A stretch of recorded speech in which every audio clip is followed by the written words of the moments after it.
नमस्ते प्यारे बच्चों, वेलकम। और अपना जो चैप्टर चल रहा था वो है विलियन।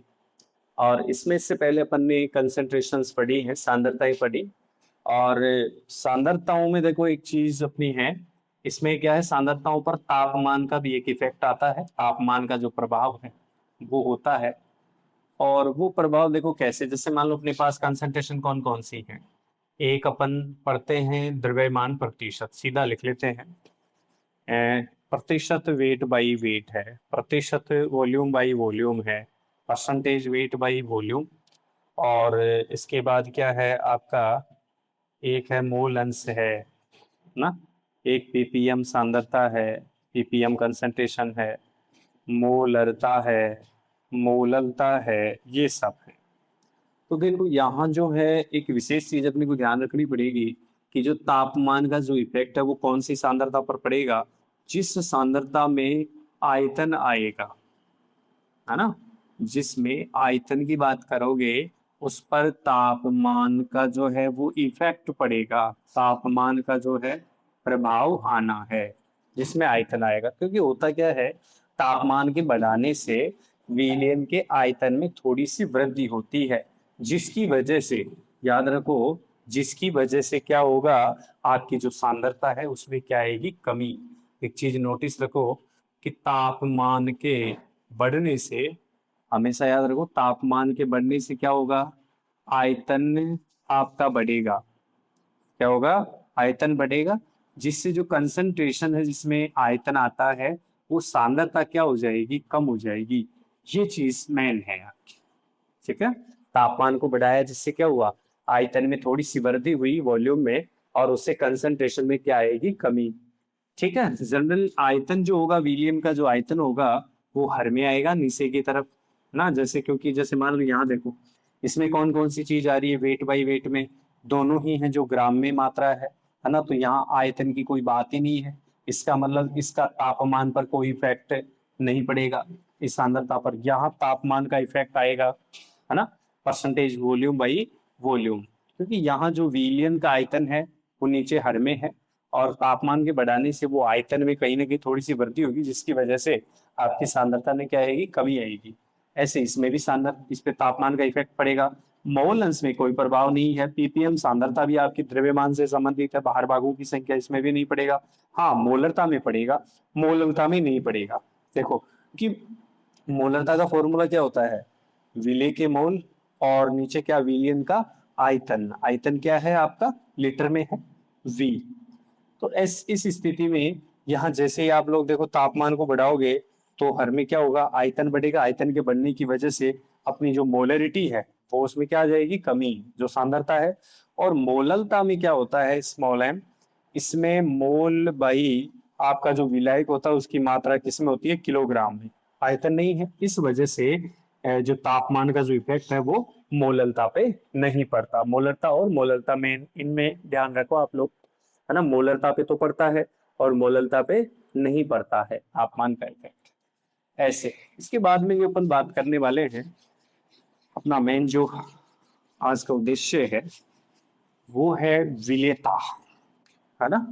विलेयता, सोल्यूबिलिटी है विलेयता, सोल्यूबिलिटी, सोल्यूबिलिटी, विलेयता क्या चीज, विलेयता से मतलब क्या है। देखो अपन एक चीज पढ़ी है, एक संतृप्त विलयन, संतृप्त, सैचुरेटेड सॉल्यूशन पढ़ रखा है अपन।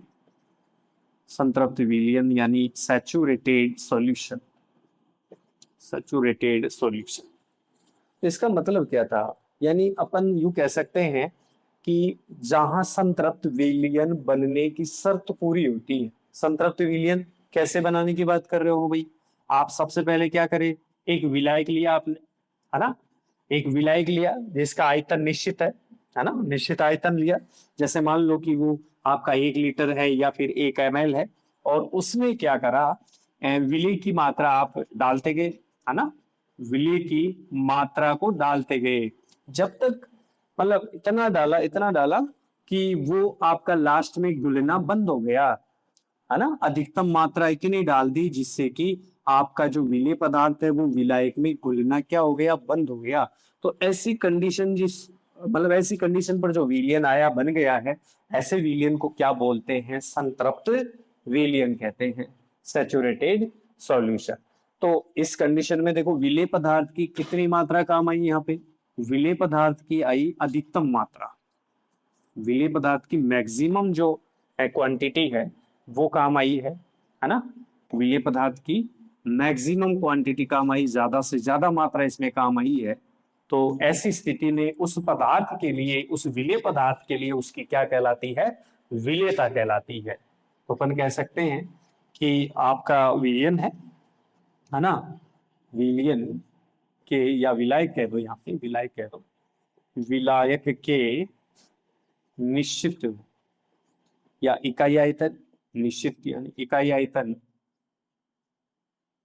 इकाई आयतन में उपस्थित विलेय जो घुलने वाला है वो, है ना? विलेय क्या होता है? घुलने वाला, और विलाय क्या होता है? घोलने वाला। विलेय की अधिकतम मात्रा, अधिकतम जो मात्रा होती है उसको अपन क्या बोलते हैं? विलेयता कहते हैं, सॉल्युबिलिटी कहते हैं उस पदार्थ के लिए। और देखो अलग अलग पदार्थों की जो विलेयता होती है वो अलग अलग होती है। जल में जैसे मान लो एक तो चीनी घोलोगे या फिर नमक घोलोगे या यूरिया घोलोगे, तो सबकी जो विलेयता होगी वो अलग अलग होगी। ठीक है, वो उनके जो है आपके विलेय पदार्थ की जो है नेचर है उस पर डिपेंड करेगी। और इसमें अपन पढ़ने वाले हैं जो विलेयता है उसके अंदर देखो विलेयता मुख्य रूप से दो प्रकार की होती है ना? दो टाइप की अपन कह सकते हैं। एक तो होती है ठोसों की दरों में विलेयता, ठोसों को दरों में बोला जाता है दरों में विलेयता, ठोसों की दरों में विलेयता। और एक होती है गैसों की दरों में, लिक्विड में जो सोल्युबिलिटी होती है वो क्या है? विलेयता। ऐसे ठोसों की दरों में विलेयता, गैसों की दरों में विलेयता, ऐसे। और सबसे पहले वही चीज है, क्योंकि बात अपन करेंगे ऐसी स्थिति में देखो बनने वाला जो विलियन होगा वो आपका कौन सा विलियन बनेगा? दोनों ही कंडीशन में जो विलियन तैयार होगा वो होगा द्रव्यीय विलियन। कौन सा विलियन बनेगा? द्रव्यीय विलियन। ठीक है, कौन सा विलियन बन जाएगा? द्रव्यीय। क्यों? क्योंकि यहाँ विलायक के तौर पे द्रव ही है और विलेय के तौर पे एक जगह ठोस है और एक जगह गैस है। सबसे पहली जो अपनी बात होने वाली है वो है ठोसों की दरों में विलेयता पर, ठोसों की दरों में विलेयता पर। परिभाषा सिंपल है, ठोस पदार्थ है जैसे आपकी चीनी है ना? शर्करा है, चीनी, शुगर, और इसको घोल रहे हो किसमें? जल में घोल रहे हो। तो जल का भी क्या होगा? आयतन निश्चित होगा, और उसमें चीनी की अधिकतम मात्रा उसके अंदर कितनी घुल जाए? जितनी अधिकतम मात्रा जो घुल जाए, है ना? तो वही क्या कहलाती है? उसके लिए विलेयता कहलाती है, सॉल्युबिलिटी कहलाती है। और उसको अपन बोल सकते हैं ठोसों की दरों में विलेयता। कि साहब 1 लीटर अगर अपन जल लेते हैं तो उसके अंदर कितने ग्राम जो है चीनी घुल जाए? जैसे आपकी 800 ग्राम घुलेगी कि 900 ग्राम घुलेगी, कितनी घुलेगी, है ना? वो वाली जो चीज है, घुलने की जो मात्रा है ना, वो आपकी विलेयता कहलाती है।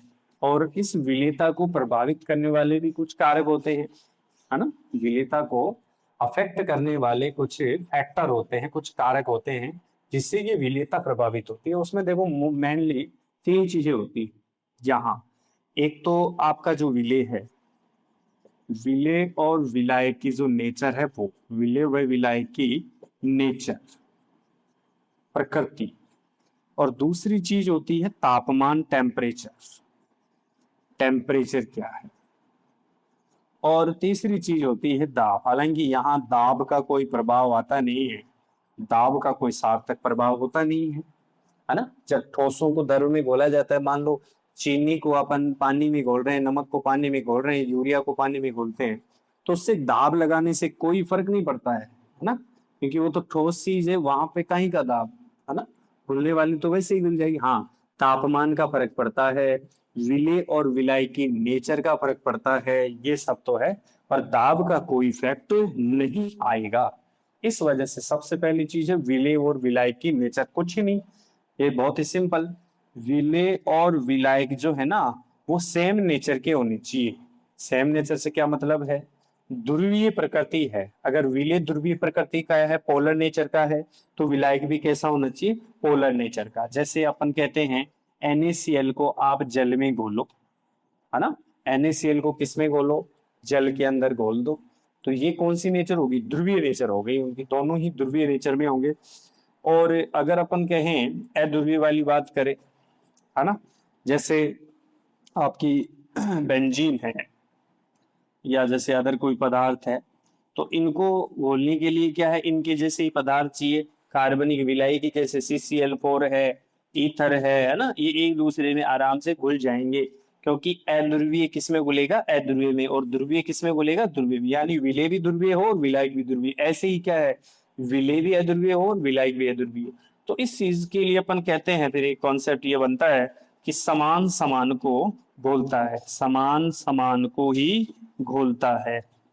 ठीक है, यानी सेम सेम होनी चाहिए दोनों चीजें, तब आसानी से क्या हो जाएंगी, घुल जाएंगी। आप ध्रुवीय विलेय पदार्थ ले लो और उसे जो है उसमें अध्रुवीय विलायक में घोलने लग जाओगे तो नहीं घुलेगा। जैसे नमक है ना, तो नमक को आप उसमें बेंजीन या फिर उसमें CCl4 में घोलोगे तो ये चीज संभव नहीं है, ये गलत है, नहीं घुल पाएगा।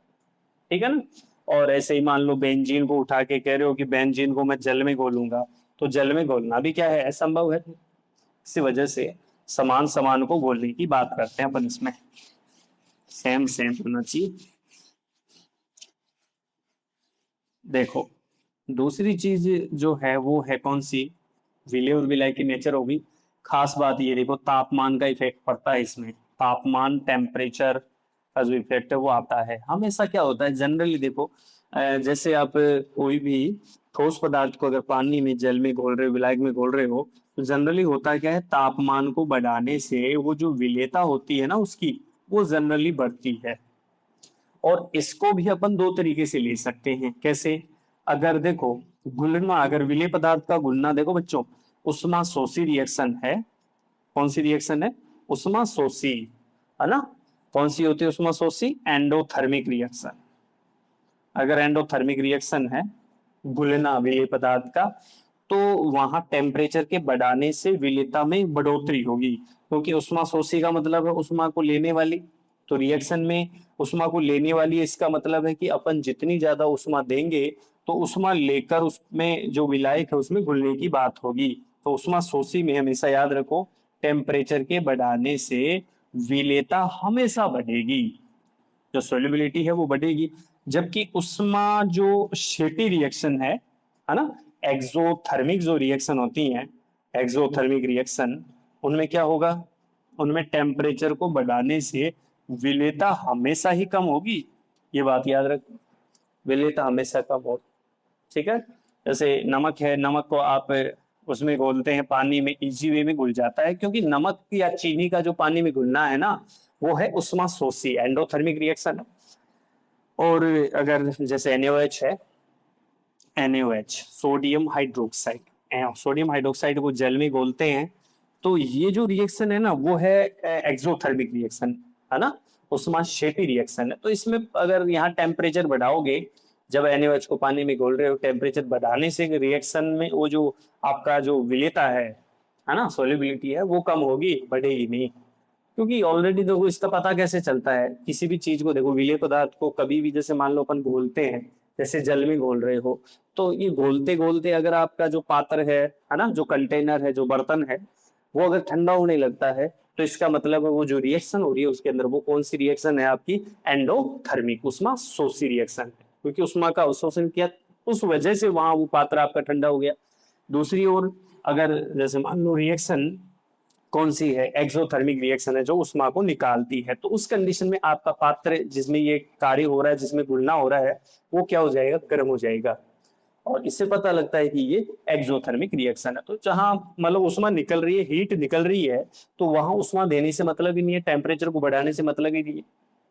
इस स्थिति में ये चीज ध्यान रखो, उष्मा शोषी और उष्मा शेपी के हिसाब से। तो ये इसमें दो चीजें थी। और ऐसे ही अपन बात करते हैं कि कौन सी, ठोसों की दरों में विलेयता के बाद में बात करते हैं कि गैसों का क्या है, गैसों की दरों में विलेयता। गैसों को घोला जा रहा है, अब की बात है तो द्रव्य विलीन, बनने वाला विलीन तो द्रव्य ही होगा। तो यहाँ मतलब क्या है, क्या समझे इस बात को, तो देखो ऐसा है, इसमें जैसे मान लो आपने कहा एक पात्र है और इसमें जल विलाय के तौर पे हमने लिया है। विलाय का मतलब क्या होता है, घोलने वाला, और विलेय से मतलब क्या होता है, घुलने वाला। जो कम मात्रा में होता है वो विलेय होता है, और ज्यादा मात्रा में होता है वो क्या होता है, विलेय होता है। यहाँ विलेय है, और विलेय के रूप में अपन क्या चाहते हैं कि इसके अंदर जो है वो कोई गैस घुलेगी। विलेय के अंदर, विलेय के रूप में गैस का घोलना बता रहे हैं। जल को विलाय के तौर पे काम लिया, तो वही चीज यहाँ पे वही निश्चित आयतन अपने को करना पड़ेगा। यहाँ पे देखो मैंने आयतन निश्चित करा और कहा कि ये 1 ml आयतन है ना, जहाँ ये गैस घुली हुई है उस विलियन का आयतन कितना है, 1 ml। उस 1 ml आयतन में गैस की मात्रा कितनी है, गैस का आयतन कितना है। इस 1 ml में जो गैस की मात्रा है, जो गैस का आयतन है, वही चीज क्या कहलाती है, गैसों की दरों में विलेयता कहलाती है। और इसी के लिए एक और वर्ड चलता है जिसे अपन बोलते हैं, 2 वर्ड से मिलकर बनता है अवशोषण गुणांक। क्या बोलते हैं, अवशोषण गुणांक कहा जाता है।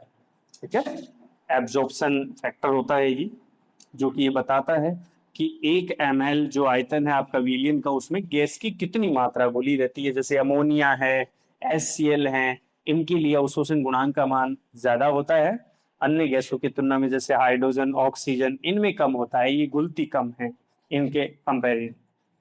ठीक है, ऐसे तो ये तो गैसों की दरों में विलेयता का मतलब हमने सीखा है।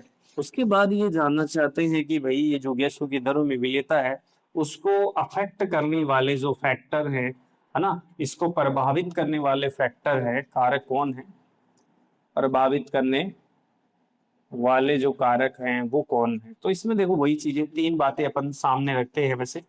एक पहला, यहाँ गैस की नेचर का फर्क पड़ता है, गैस की प्रकृति कैसी है। दूसरी चीज क्या होती है, वही टेम्परेचर होता है, तापमान का प्रभाव। और तीसरा है दाब का प्रभाव, बहुत इंपॉर्टेंट है दाब का प्रभाव। यहाँ से क्वेश्चन होते हैं हमेशा बोर्ड की एग्जाम में। गैस की प्रकृति, गैस की प्रकृति से क्या मतलब है, सिंपल। देखो भाई, गैस अगर आपका विलायक है और वो विलायक के साथ रिएक्शन करने वाली है, विलायक के अणुओं के साथ अगर रिएक्शन करने वाली है, तो विलेयता ज्यादा होगी, ज्यादा घुलेगी। उस बात को कैसे समझे, ऐसे बहुत ही सिंपल। देखो अपने पास जैसे मान लो अमोनिया है, अमोनिया, और ये वाटर, जल है। ठीक है, ये अमोनिया गैस वाटर में घुलकर ये बनाती है अमोनियम हाइड्रोक्साइड, एक्वस, घुला हुआ है अमोनिया इसके अंदर, अमोनियम हाइड्रोक्साइड। तो यानी अमोनिया का जल में घुलना है, यानी रिएक्शन होनी है, तो रिएक्शन होने की वजह से घुलना भी तो ज्यादा हो गया, इस वजह से विलेयता भी क्या होगी, ज्यादा। ऐसे ही HCl को अगर वाटर में डिजोल्व करते हैं तो वही चीज है, HCl एक्वस कंडीशन में वो उसके अंदर घुल जाएगा। ऐसे CO2 का भी रहता है, CO2 को अगर पानी में घोलोगे तो उससे क्या बनता है, H2CO3, कार्बनिक अम्ल बनता है H2CO3, जो कि आगे जो है आपका एक तो क्या बनाता है ना, कार्बोनेट आयन बनाता है अगर आगे अपन बात करें, और दूसरा जो है वो H+ आयन बनते हैं। इस प्रकार से अपन इसको समझ सकते हैं।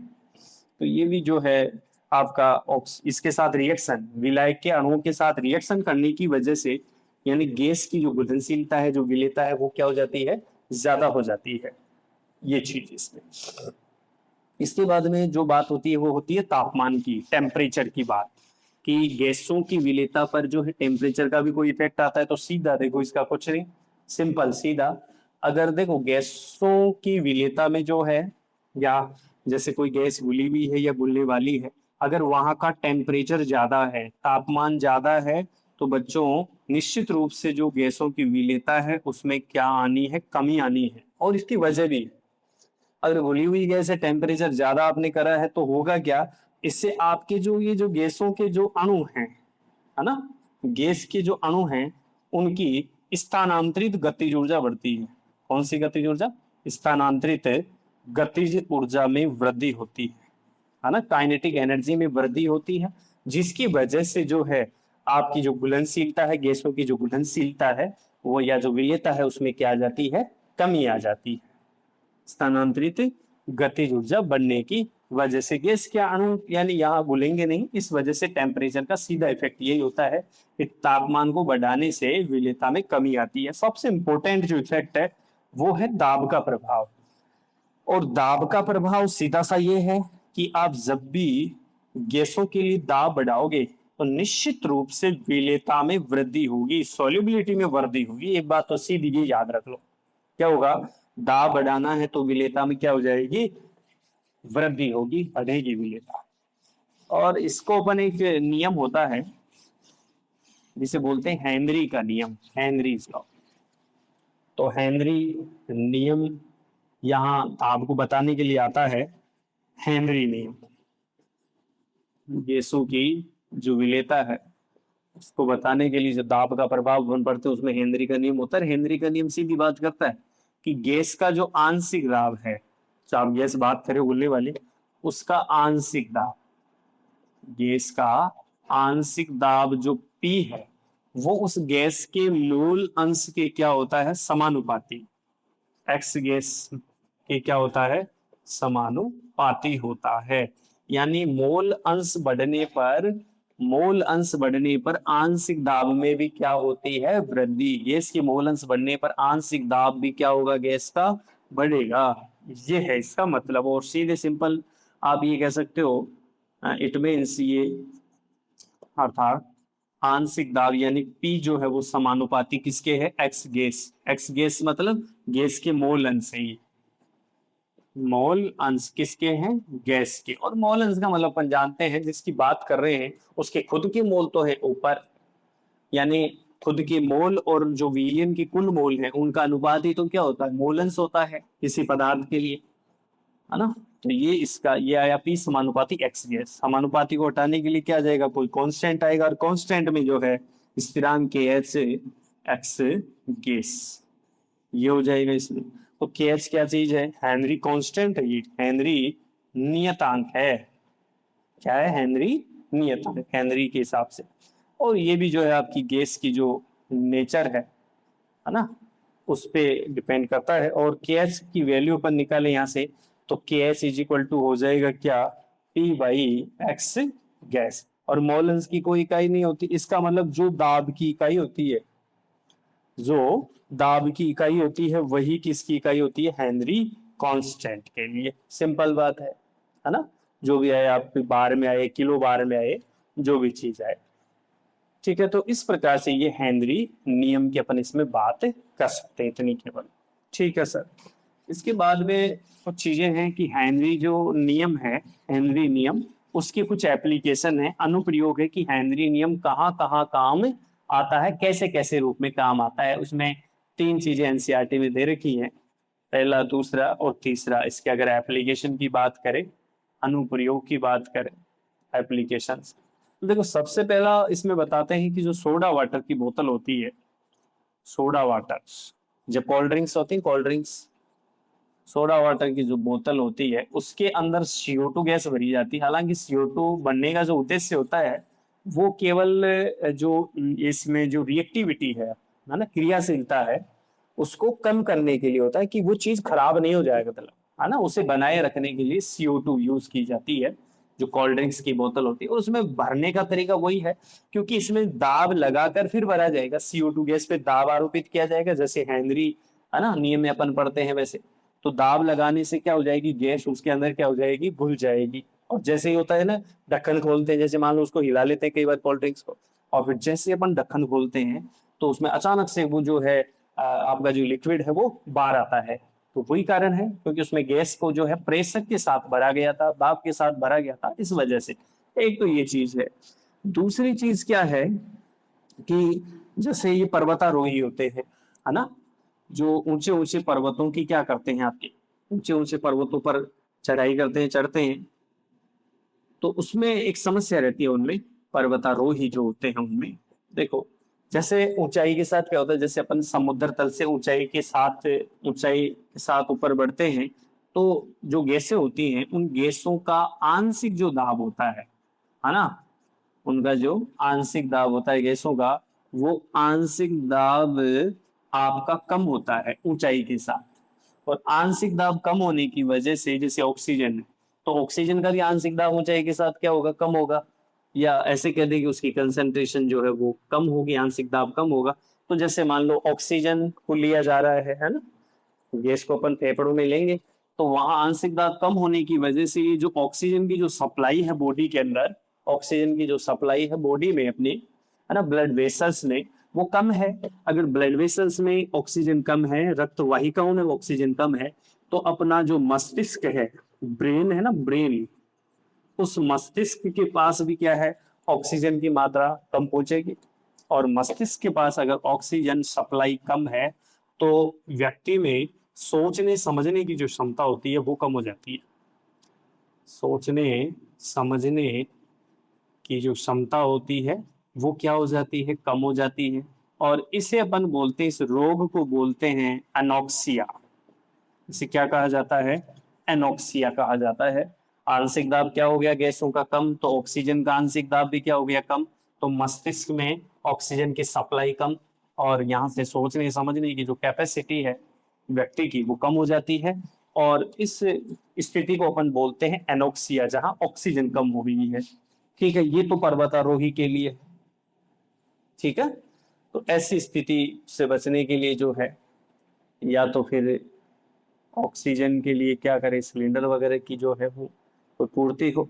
अब तीसरी चीज क्या है, ये है जो गोताखोर होते हैं, गोताखोर जानते हैं, गोताखोर जो अपने गहरे पानी के अंदर जो चले जाते हैं, बहुत गहराई तक चले जाएं, है ना, तैरते हुए, उन्हें अपन बोलते हैं गोताखोर। तो गोताखोर अपने सिलेंडर में जैसे जाते हैं, बहुत गहराई पर जाते हैं, और जनरल अगर मान लो ऑक्सीजन केवल और ऑक्सीजन नाइट्रोजन ही लेके जाते हैं, तो होता क्या है, प्रेशर, क्योंकि समुद्र तल से नीचे अगर जाओगे तो आंशिक दाब क्या होगा, गैसों का बढ़ेगा। तो अपनी ऑक्सीजन का आंशिक दाब भी क्या होगा, आंशिक दाब ऑक्सीजन का क्या हो जाएगा, बढ़ जाएगा। इसकी वजह से ऑक्सीजन की सप्लाई बॉडी में क्या हो जाएगी, ज्यादा हो जाएगी, है ना। तो ये जो ब्लड वेसल्स होती हैं, ब्लड वेसल्स, उन पर सप्लाई, ऑक्सीजन सप्लाई ज्यादा होने पर क्या हो जाएगा, ब्लड वॉल्यूम बढ़ेगी, जिसकी वजह से ब्लड वेसल्स पर दाब आरोपित होगा, दाब लगेगा, और दाब लगने की वजह से फटने की संभावना होती है। और ऐसी स्थिति में जो आपकी जो बॉडी होती है उसके अंदर बैंड्स पड़ जाते हैं, है ना, बैंड्स आ जाते हैं, बैंड्स अंदर। अगर आंशिक दाब ज्यादा हो गया तो अंदर क्या होगा, ऑक्सीजन की सप्लाई ज्यादा होगी, है ना। तो रक्त वाहिकाओं पर दबाव बहुत ज्यादा हो गया, जिसकी वजह से बैंड्स बन जाते हैं। तो यहाँ क्या है, ऐसी स्थिति में व्यक्ति के मरने का खतरा भी रहता है, मर भी सकता है व्यक्ति, है ना। तो इससे बचाव के लिए देखो क्या किया जाता है, जो सिलेंडर होता है ना, सिलेंडर जो गोताखोर ले जाता है पानी के अंदर, सिलेंडर, उसमें गैसों का मिश्रण होता है। एक तो नाइट्रोजन गैस होती है और एक ऑक्सीजन गैस होती है ना, और साथ में होती है हीलियम गैस। ये खास बात है, हीलियम गैस भरने का औचित्य क्या है पता है। हीलियम गैस क्या करती है, जो ये ऑक्सीजन का जो आंशिक दाब होता है उसको, जो बढ़ा हुआ आंशिक दाब है उसको क्या करती है, बढ़ने का चांस होता है उसको क्या करती है, कम। तो ऑक्सीजन का अगर आंशिक दाब है, आंशिक दाब क्या हो जाएगा, कम।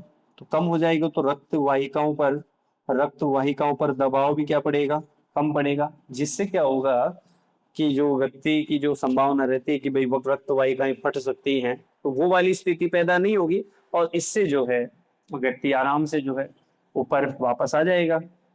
तो ऐसी स्थिति में सिलेंडर में इन तीनों गैसों का मिश्रण एक निश्चित अनुपात में जो है वो लिया जाता है। तो ये आपका इसमें एप्लीकेशन हो गए कि हेनरी नियम जो है कहाँ कहाँ अपन यूज कर सकते हैं। एनसीईआरटी अकॉर्डिंग अपन ये 3 पॉइंट बताए यहाँ पे, ये ध्यान रखने की चीज, अच्छी चीज है। आगे देखो,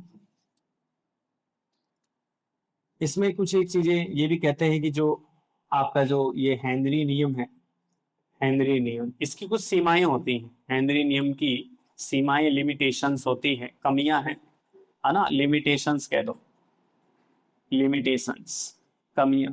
इसमें दो तीन बातें हैं। एक तो दाब बहुत ज्यादा नहीं होना चाहिए, दाब बहुत अधिक न हो, अधिक न हो। और दूसरी चीज है, तापमान बहुत कम न हो, ऐसी कंडीशन में तापमान बहुत कम न हो, दो बात। तीसरी चीज ये और है कि जिस भी गैस की आप हेनरी नियम में जिस गैस का यूज कर रहे हो, है ना, दाब को बताने के लिए, उसमें ऐसी गैस का यूज नहीं करते हैं। गैस जो है वो विलायक के साथ रिएक्शन करने वाली नहीं होनी चाहिए, रिएक्शन करने वाली न हो।